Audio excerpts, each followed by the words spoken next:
Let's bring in our panel. I'm joined by my Sky News colleague Janine Perrott and Renee Viellaris, the political editor with the Courier Mail in Brisbane. Good to see you both. Thanks for joining us this morning. Let's start with ICAC. More scalps at the scene of the Independent Commission Against Corruption in Sydney. Janine, to you first on this. There's a lot of disturbing elements in the evidence that's been presented there this week.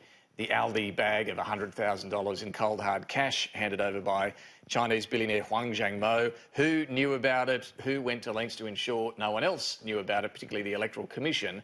I think it's also quite alarming that they're willing to compromise themselves and their party for really pretty little amount. That is exactly what I've been thinking. I don't know if we've been in the bubble too long, but I thought 100,000. It's a lot of cash, don't get me wrong. Of course it is, but it's costing them their jobs. And the reputation of the party. We should also point out, apparently Mr Huang gave even more to the Liberals. They just obviously did it correctly, or we assume. This is going to go on, this hearing, for 6 weeks, so another 5 weeks to go. Goodness knows what will come out. I'm very interested in this week because Kyla Renee threw the lawyer under the bus. That goes to telling a lawyer that told you virtually to cover up a crime. I suspect he's going to push back on that because it's his future, and that is going to then be really interesting. So the fact that the New South Wales leader only suspended Kyla Renee, it'll be interesting to see where it goes.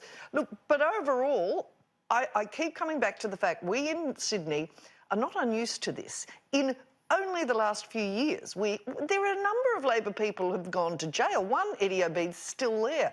The fact that they didn't learn. Sam Dastyari was only 2 years ago. That they just sit there.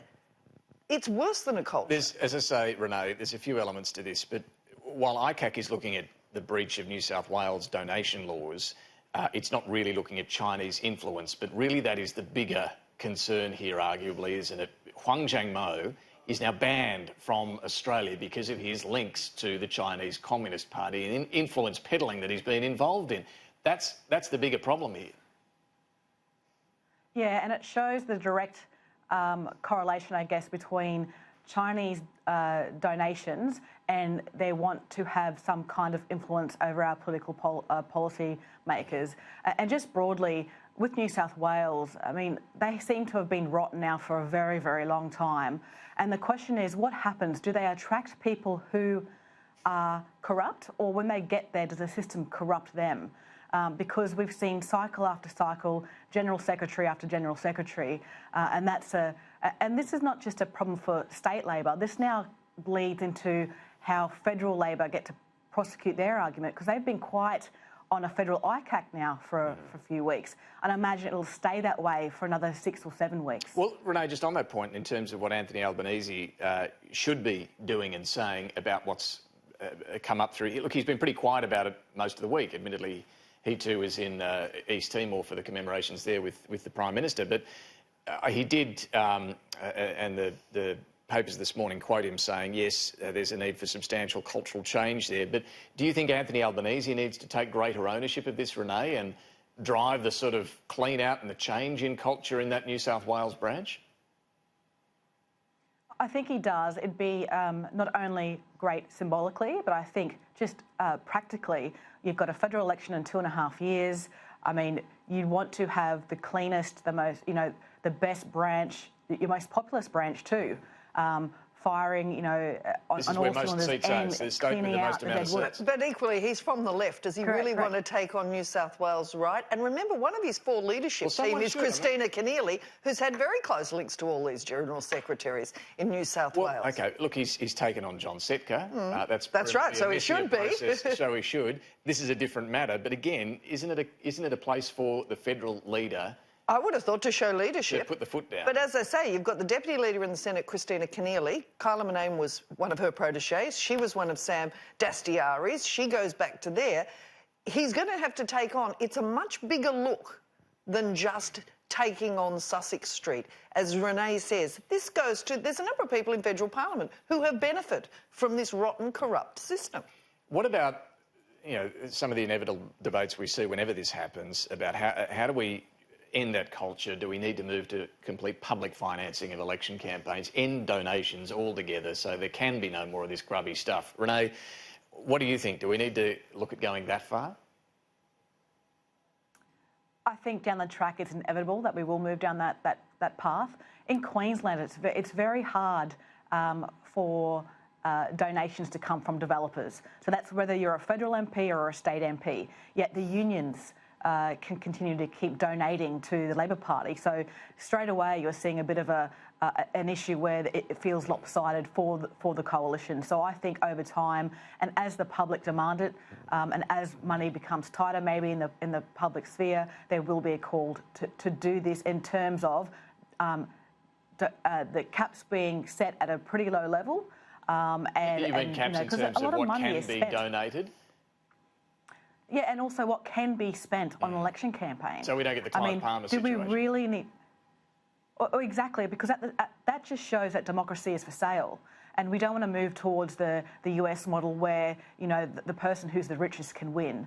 And I think the public didn't like what Clive Palmer did at the last election. I think that's true, isn't it, Janine? I mean, there are problems around all of this. If you had complete public financing, well, you're asking the taxpayer to put their hand in their pocket to... mind you, we pay a lot for election campaigns already. I was going to say, the front page of the Fairfax papers today. But look, what I say is, if you've got laws, enforce the laws you have. The one thing you'll say about Clive Palmer, he was transparent. We all knew he was spending millions. It wasn't as though he was doing it secretly. And we still haven't heard what happened to the cash. We keep talking about campaign donations. You can get the public to fund it. It's not going to stop Chinese people giving a paper bag, as used to happen, that we don't know where it goes, that directly corrupts people. We all just assumed it went for good purposes, like advertising. But I'm not sure. Then you'd have the taxpayer funding and even more deep state, or not deep state, I hate that term. But presumably you'd have auditors having a good look at the books of political parties. As we've seen here. Yeah. and if any money's coming in the door from a donor... I love your faith in the system. Look, I would think so. I like a rules-based order, but you've got to enforce them. You know, fair enough. Look, let's move on. There's plenty more weeks to come, as you mentioned, in that ICAC hearing, and no doubt there'll be more damaging and embarrassing revelations. A big move for the government this week, Christian Porter unveiling the draft, exposure draft bill on religious discrimination. This has been, well, 2 years in the works, and a lot of focus too around what it might mean for a case like that of Israel Folau. Here's what Christian Porter said in relation to whether a large organisation can ban its employees from saying, tweeting, posting their religious views. Have a look. For a large employer, a rule that has the effect of restricting someone from making a statement of religious belief outside work is not to be considered reasonable unless that large employer can first show that the rule was necessary to avoid unjustifiable financial hardship to that employer. So, for instance, a large organisation in Rugby Australia's position might argue that its restrictive rule was necessary to protect its brand and so avoid unjustifiable corporate hardship and was otherwise reasonable in all the circumstances. Someone in Mr Folau's position would likely argue the opposite, that this provision offers a procedure to engage a protection. Importantly, and I will stress this, no statement of belief in this context is reasonable if it is malicious or if it harasses, vilifies, incites hatred or violence or advocates for the commission of a serious criminal offence. All right, so what this means, Janine, in practice is that large organisations, and I think the definition was 50 million and above, like a Rugby Australia, can only put that restriction in place if they can show some sort of financial disadvantage to their company. What do you think? Is that a reasonable measure, and does it really change the situation right now at all? Well, I'm not sure. Firstly, how do you quantify it? Do you have to have had the damage, in which case, what's the point? You've got to show that you had... How long does that process take to show? You'd be assuming the damage, wouldn't you? Well, OK, in Rugby Australia's case, you had... advertisers ringing saying we will pull out, that's very quantifiable. But if it's a marketing and a brand damage, that can take a long time to assess. And boy, it's way too late then, isn't it? And yeah, and Renee, we're talking about even before that, when the company puts this rule in place saying you can't go tweeting your religious views, that's when they're going to have to establish they need to do it for financial reasons. Yeah, and I guess the issue that people like George Christensen have with the draft bill, And he's been quite clear. He thinks it's a good starting point, but it needs to be tweaked. And one of the things he raises is this get out of jail free card for the big corporates in terms of the Viellaris case. And that is, if you get activists, you could activate that clause. I mean, we've all seen, you know, how social media is used, how big brands bow to that pressure now, and big corporates bow to that pressure. So his fear is that the activists could actually activate that type of could trigger that and give businesses an out. So I think he wants some tightening of that. But I also think that Christian Porter's address was quite symbolic in terms of where he gave his speech. So at a synagogue. Great synagogue so it wasn't. So that's right. And if you think about it, yes, they're one of the most persecuted religions, you know, in the world. However, it's also, I think, a signal to the Catholic Church, because they were agitating in the lead up to this, and I suspect that there was part of that as well when Christian decided to give his speech at the Great Synagogue. What, you think a bit of a snub to the Catholics doing it at the synagogue? Without a doubt. Yeah. See, I wasn't comfortable with that. I thought that was a bit of a stunt for those reasons. I mean, if you're talking about religious freedom, I would have thought you wanted to be agnostic. It was a good message, and I think there was a lot of symbolism, as Renee said. But to me, I was a little uncomfortable with that. I think it's very much, we're talking about all religions here, and so many people are not happy with it and niggling. I would have thought you needed the authority of a government in a suit in Parliament saying this is a very testy issue for a number of people, but this is where we go. He's trying to strike the balance here. And if we talk about the Israel Folau example, if you did just say you're allowed to tweet and say whatever you want, if it's your religious view, then clearly you're going to get a lot of backlash from corporations as well, right, who do want to be able to protect their brand and so on. So you've got to balance all these competing interests.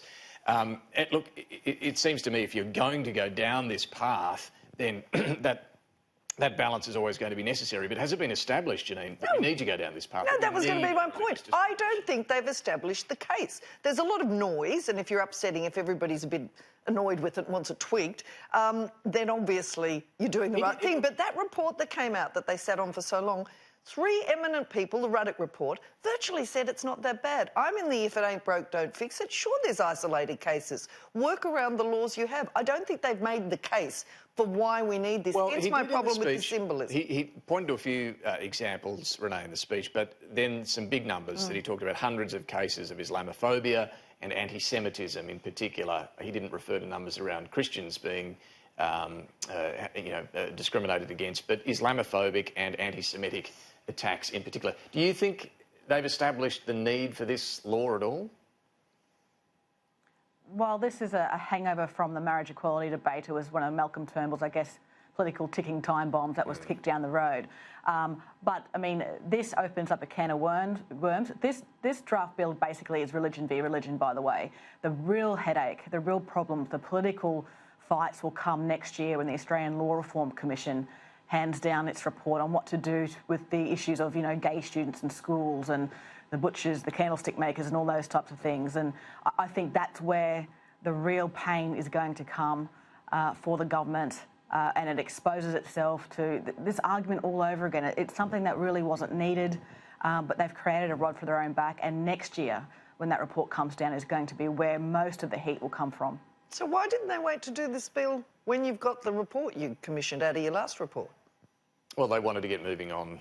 I know, but if it, as Renee says, if it comes down this, it's strange. No, it's an interesting question. And look, the fear amongst the LGBTI community is this will, and perhaps the next bill, will make it easier for some to criticise gay people. I mean, is that... Well, I don't know. Reading it and reading different views, I'm not sure the Baker issue, I don't think it's been changed in this one about whether, especially a small business who are exempt, can work under this. There's so many question marks still there, which were probably there under the old law that needed to be figured out on case law, racial discrimination acts. There's also state-based acts, so it's going to be interesting. Well,